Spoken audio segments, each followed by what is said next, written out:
Hello प्यारे बच्चों, आप लोग कैसे हैं। मुझे पूर्ण विश्वास है आप लोग अच्छे होंगे, स्वस्थ होंगे और अपने घरों में सुरक्षित होकर के पढ़ रहे होंगे।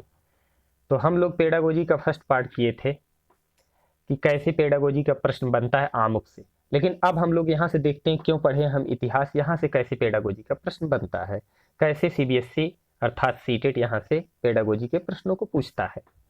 चलिए तो स्टार्ट। इस साल छठी कक्षा में तुम इतिहास पढ़ोगे।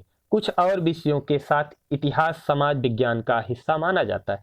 समाज विज्ञान हमें अपनी सामाजिक दुनिया की कार्यप्रणाली को समझने में मदद करता है। समाज विज्ञान हमें जीवन के कई पहलुओं के बारे में बताता है, भूगोल के बारे में, अर्थव्यवस्था के चलने के बारे में और सामाजिक व राजनीतिक जीवन की व्यवस्था के बारे में।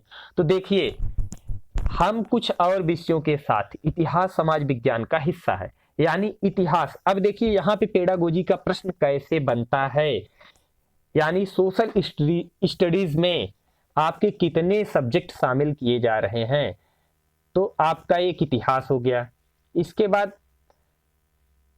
एक भूगोल हो गया, इसके बाद अर्थव्यवस्था हो गया, इसके बाद सामाजिक व राजनीतिक जीवन, यानी सामाजिक व राजनीतिक जीवन में आपका राजनीति शास्त्र हो गया। ठीक, ये चार सब्जेक्ट यहां से सेटेड प्रश्न को बनाता है। सीबीएसई यहां से पेडागोजी के प्रश्न को बनाता है। तो जैसे ही क्यों पढ़े हम इतिहास, एक कंटेंट आपका समाप्त होगा तो हम लोग क्वेश्चन आंसर टेस्ट देखेंगे कि कैसे जो है सीटेट ने प्रश्न को बनाया है। चलिए अब आगे हम लोग बात करते हैं। इतिहास के अतिरिक्त समाज विज्ञान के अन्य विषय प्रायः आज की दुनिया के बारे में ही बताते हैं। इतिहास बताता है कि आज की दुनिया कैसे विकसित हुई, यह हमें वर्तमान के अतीत के बारे में बताता है। देखिए, यानी पहले लोग कैसे रहते थे और आज लोग कैसे रह रहे हैं, इनके बीच में हम तुलना कर लेंगे। ठीक ना। तो ये शब्द जैसे ही आए कि हम पहले और आज के बीच में कंपेयर कर सकते हैं, तो बिल्कुल इतिहास इस चीज को बताता है कि पहले लोग कैसे यात्रा करते थे, कैसे रहते थे, और आज लोग कैसे यात्रा करते हैं और कैसे रहते हैं। अब आगे देखते हैं हम जिस समाज में रहते हैं उसके परिवेश की हमें आदत पड़ जाती है। हम यह मान लेते हैं कि दुनिया हमेशा ऐसी ही रही है। हम भूल जाते हैं कि जीवन हमेशा वैसा नहीं था जैसा हमें आज दिखता है। उदाहरण के लिए, क्या तुम ऐसी दुनिया की कल्पना कर सकते हो जहां आग ना हो? क्या कैसा रहा होगा एक ऐसी दुनिया में रहना जहां खेती बाड़ी का आविष्कार ना हुआ हो? या उस जमाने में जिंदगी कैसी रही होगी जब लोग लंबी यात्राएं तो कर लेते थे लेकिन न सड़कें थी न रेलगाड़ियां। इतिहास हमें उन अतीतों की ओर ले जा सकता है। इस रूप में इतिहास एक रोमांचक यात्रा है। यह यात्रा तुम्हें समय और संसार के आर पार ले जाती है। यह ले जाती है हमें एक दूसरी दुनिया में, एक दूसरे युग में जब लोगों का जीवन अलग था। उनकी अर्थव्यवस्था और समाज, उनकी मान्यताएं और विश्वास, उनके भोजन और कपड़े, उनके घर और बस्तियां, उनकी कला और शिल्प, सब कुछ भिन्न था। इतिहास ऐसी दुनिया के झरोखे खोल सकता है। तुम अपने कंधे झटक कर कह सकते हो, हम ऐसी बीती बातों को लेकर क्यों परेशान हो जो अब नहीं है, ऐसे अतीत जो गुजर चुके हैं। लेकिन इतिहास सिर्फ कल के बारे में नहीं है, यह आज के बारे में भी है। आज हम जिस दुनिया में हैं उसे बनाया है हमसे पहले आए लोगों ने। उनके जीवन के सुख दुख, अपने युग की समस्याओं से जूझने की उनकी कोशिशें, उनकी खोजें और आविष्कार, इन्हीं के ताने बाने में तो मानव समाज बदला। प्रायः ये बदलाव इतने धीमे और मामूली होते थे कि उस युग के लोगों को इसका पता भी नहीं चलता था। बाद में जब हम अतीत पर नजर डालते हैं, यानी पुरानी चीजों पर, जब हम इतिहास पढ़ते हैं तब हमें अंदाजा लगता है कि ये बदलाव कैसे आए। तभी हम लंबे अंतराल में धीमे धीमे होने वाले परिवर्तनों का असर देख पाते हैं। इतिहास पढ़कर हम समझ पाते हैं कि आधुनिक दुनिया अनेक सदियों से हो रहे बदलावों का परिणाम है। ध्यान दीजिएगा, आधुनिक दुनिया, ये चीज आप लोग टिक कर लीजिएगा। चलिए अब आगे देखते हैं हम लोग नेक्स्ट पैसेज पे क्या बात कही गई। इस साल तुम जो पुस्तक में पढ़ोगे वह हमें सबसे प्राचीन अतीतों की ओर ले जाएगी। ठीक, यानी कक्षा 6 में आपको प्राचीन इतिहास देखने को मिलेगा।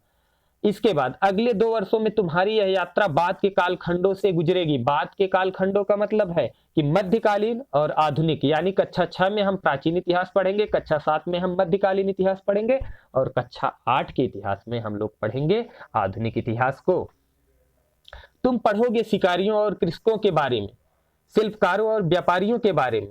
तुम जान पाओगे आग के बारे में, लोहे के आविष्कार के बारे में, गेहूं तथा धान की खेती कैसे होने लगी, गांव और शहर कब बसे। तुम जान पाओगे आग के बारे में, लोहे के आविष्कार के बारे में, गेहूं तथा धान की खेती कैसे होने लगी, गांव और शहर कब बसे, तीर्थयात्रियों और संतों, इमारतों तथा चित्रों, धर्मों और विश्वासों के बारे में भी तुम पढ़ोगे। तुम पाओगे कि इतिहास सिर्फ महान लोगों की जीवनी नहीं है, इतिहास सामान्य स्त्रियों, पुरुषों और बच्चों के जीवन और क्रियाकलापों के बारे में भी है। इतिहास सिर्फ राजनीतिक घटनाओं के विषय में नहीं है, बल्कि वह समाज में हो रही हर चीज के बारे में है। इस किताब में तुम्हें यह समझने में मदद मिलेगी कि इतिहासकारों को अतीत के बारे में कैसे पता चलता है। कुछ कुछ जासूसों की तरह इतिहासकार पुराने जमाने में रहने वालों द्वारा छोड़े गए सुरागों और चिन्हों का अध्ययन करते हैं। अतीत का हर अवशेष, पत्थर के औजार, पौधों के अवशेष, हड्डियां, लिखित सामग्री और चित्र, आभूषण और उपकरण, अभिलेख और सिक्के, इमारतें और मूर्तियां, बर्तन हमें पुराने जमाने के बारे में बता सकता है। इतिहासकार और पुरातत्वविद इन स्रोतों का अध्ययन कर इन्हें समझने की कोशिश करते हैं। देखिए, अब इतिहासकार किन्हें कहते हैं, पुरातत्वविद किन्हें कहते हैं, कि कक्षा 6 की एनसीईआरटी हिस्ट्री की चैप्टर 1 में हम लोग इस चीज को समझ जाएंगे। समझने की कोशिश करते हैं, आगे देखते हैं। इस किताब में ऐसे कई स्रोत दिखाए जाएंगे और साथ साथ तुम यह भी देख कर पाओगे कि इतिहासकार इनका मूल्यांकन कैसे करते हैं। लेकिन इतिहास का अध्ययन हम सिर्फ अतीत को समझने के लिए नहीं करते। इतिहास हमें कुछ योग्यताएं और कौशल विकसित करने में भी मदद करता है। अतीत की दुनिया में समाने के लिए, एक ऐसी दुनिया के लोगों को समझने के लिए जिनका जीवन हमसे भिन्न था, नए तरीके सीखने पड़ते हैं। जब हम यह करते हैं तो हमें अपना दिमाग खोलना पड़ता है और वर्तमान की छोटी सी दुनिया से बाहर निकलना पड़ता है। यह एक शुरुआत है, यह एक शुरुआत होती है दूसरे लोगों के क्रियाकलाप और सोचने के तरीकों को समझने की।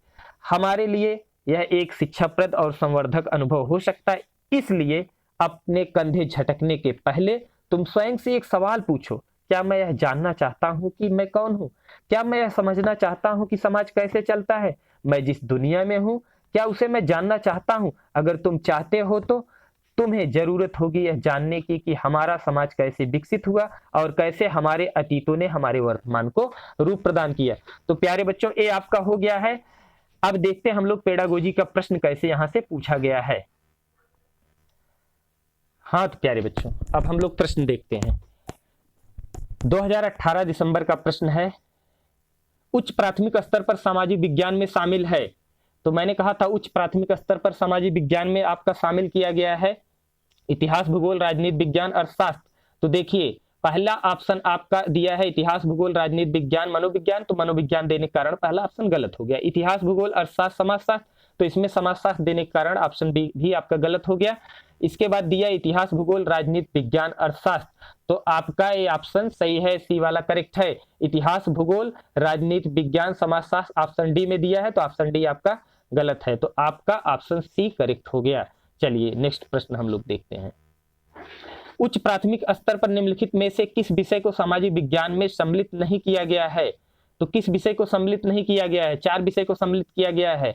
तो इसमें देखिए ऑप्शन बी में मनोविज्ञान दिया है, इसके कारण ये ऑप्शन बी गलत हो जाएगा। नहीं पूछा है, नहीं किया गया है, इस बात का ध्यान हमको देना होगा। चलिए नेक्स्ट प्रश्न देखते हैं।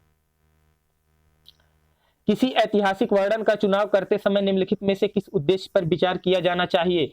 तो मैंने कहा था जहां पे एक्टिविटी की बात किया जाए वहां पे हम ऑप्शंस को करेक्ट करते हैं। तो कार्यात्मक संबंध और निष्कर्ष स्थापित करना, ऑप्शन पहला एक करेक्ट हो जाएगा। मूल्यपरक निर्णय देना गलत। लोकप्रिय घटनाओं को उजागर करना गलत। प्रसिद्ध व्यक्तियों का मूल्यवर्धक करना गलत हो जाएगा। तो ऑप्शन आपका इसमें ऑप्शन ए वाला करेक्ट है। चलिए नेक्स्ट प्रश्न देखते हैं। आप ऐतिहासिक कल्पना पर प्रश्न क्यों पूछेंगे? निम्नलिखित में से सबसे उचित विकल्प को चुनिए। यह दर्शाता है कि इतिहासकार इतिहास में अपनी कल्पना के साथ कैसे अंतरों को पूरा करता है। अब देखिए आपका ए वाला हो गया। अब बी वाला, यह तिथि और घटनाओं को याद देखिए मैंने कहा था जहां पे याद करने की बात आए उसको पहले कट कर लेना। चलिए बी वाला वैसे ऑलरेडी कैंसिल हो गया। यह वर्तमान का अतीत के साथ तुलना करने में प्रोत्साहित करता है, सी वाला है। मैंने कहा था कि लोग बच्चे जो है ये समझ पाएंगे कि पहले हम लोग कैसे रहते थे और आज कैसे रह रहे हैं, इनके बीच में वो लोग डिफरेंस कर पाएंगे। तो सी वाला तो यहाँ से करेक्ट हो गया। लेकिन डी वाला देखते हैं, यह स्रोतों को पहचानने में शिक्षार्थियों की योग्यता को मूल्यांकित करता है। तो डी वाला भी आपका गलत हो गया, तो आपका सी वाला इसमें ऑप्शन करेक्ट है। चलिए अब नेक्स्ट प्रश्न हम लोग देखते हैं। नेक्स्ट प्रश्न है, उच्च प्राथमिक स्तर पर सामाजिक एवं राजनीतिक जीवन के पाठ्य पुस्तकों में निम्नलिखित विषयों में से किससे संबंधित विषय वस्तु सम्मिलित नहीं है? तो देखिए अर्थशास्त्र तो सम्मिलित है, मनोविज्ञान नहीं, अंतर्राष्ट्रीय संबंध नहीं, दर्शन शास्त्र नहीं है। तो आपका प्यारे बच्चों सी वाला करेक्ट हो जाएगा। मुझे पूर्ण विश्वास है मेरे इन प्रश्नों से आपको काफी चीजें समझ में आ गई होंगी। अब हम लोग जो नया पार्ट बनाएंगे वीडियो का, उसमें हम लोग 12 पॉइंट डिस्कस करेंगे ट्रिक टेक्निक का। उसके बाद उसमें हम लोग ज्यादा प्रश्नों को समाहित करने का प्रयास करेंगे। चलिए आप लोगों को वीडियो देखने के लिए बहुत बहुत धन्यवाद।